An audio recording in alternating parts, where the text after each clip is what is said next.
Nosokavany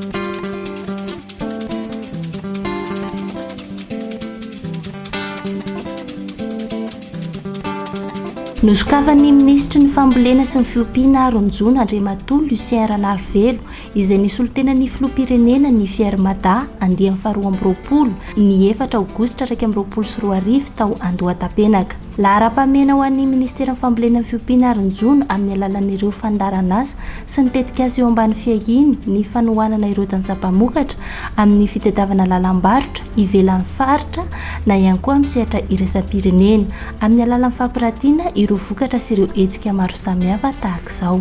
Isaky ny volana aogositra zao zany dia miandry an'izay zany ireo le mpamokatra sy ireo le ampiariana mba ahafahana mifanerasera mampiseho ny vokatra vaovao mampiseho ny zava-misy sy fivoarana rehetra isan-taona ka izay ny zava-dehibe satria ny sehampiariana zany dia ny fahafantarana vaovao sy ny fifaneraserana dia isany lafilehibe na samy mpamokatra zany na mpamokatra sy mpiara-monina ary mpamokatra sy mpanjifa ihany koa zany dia sehatra hifaneraserana. Efa maro ireo tohana nentin'ny ministera ny fambolena ny fiompiana Ronjona anohanana ireo tantsaha. Fanitarana ny velaran-tany ambolena ny ambanivohitra.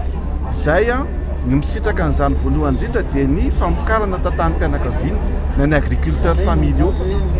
Misy ireo foto-drafitr'asa ary takiny ny solombavam-bahoaka ombieny zany hoe simba tsisy fanarenana mila fanajariana reny zany dia ataontsika ireny. Tao anatin'ny lotontsika zany 700 mahery ny foto-drafitr'asa barage tohadrano manerana ny distrika maro mbola mitoy izany ezaka zany mbola mafisitsika zany amin'ity taona ity amin'ny taona ho avy sy ny sisa zany atratrarantsika an'izay ilay hoe afaka manitatra hatrany amin'ny raha hetsy hektara farafahakeliny na mamerina raha hetsy hektara farafahakeliny tanimbary afaka ambolena sy mafeno rano tanteraka tsika. Ny fanofanana ny fanomezana ny retosika amin'ny anam-pamokarana sy ny fitaovana hoentina mamokatra amin'ny alalan'ny fanapariahana ny amin'ny distrika maro manerana ny nosy ny atao hoe dokany mora ho an'ny mpamokatra izany hoe eny akaiky mpamokatra zany ny anam-pamokarana hoentina mamokatra.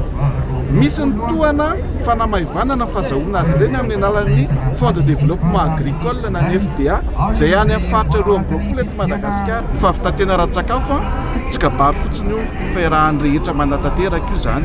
Tsika rehetrarehetra izao izy rehetrarehetra izao mpamokatra rehetrarehetra sy ny sehampiariana no miara-mientana atratrarantsika an'izany. Filohan'ny repoblika mitarika izy manome modely izy manome ohatra izy fa tsika manatanteraka an'izany reharehantsika zany rehefa tratratsika tsika rehetrarehetra izao ny fiera amin'izany rehefa tsy manafatra intsony tsika.